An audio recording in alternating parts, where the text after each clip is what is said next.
Le Soudan du Sud a débuté les négociations pour une réduction des taxes pour le transit de son pétrole avec son voisin du Nord, le Soudan.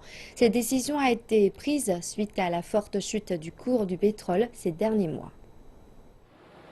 Le Soudan du Sud possède du pétrole, mais c'est son voisin du Nord, le Soudan, qui possède les infrastructures servant à le transporter.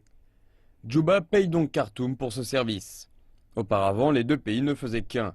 La négociation pour les taxes de transit a été l'un des aspects les plus délicats de la transition vers l'indépendance. Mais le cours du pétrole a depuis fortement baissé. Le pétrole représente 98% du budget du Soudan du Sud. Et en vue d'économiser de l'argent, il souhaite réduire les taxes sur son transport. La location des oléoducs a été faite sur la base d'un cours du pétrole élevé, au-dessus des 100 dollars le baril.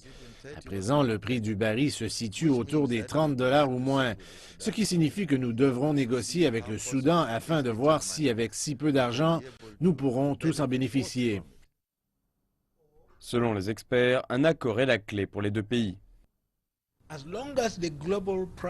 Tant que le cours mondial restera bas, cela ne fera aucun sens pour nous d'exporter, car en exportant, nous payons des taxes qui sont trop élevées pour nous, que nous ne pouvons pas nous offrir.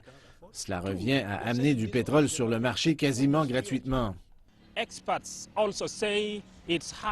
Les experts estiment également qu'il est largement temps pour le Soudan du Sud de se focaliser sur la construction de ses propres capacités de raffinage, plutôt que de compter uniquement sur des exportations de brut.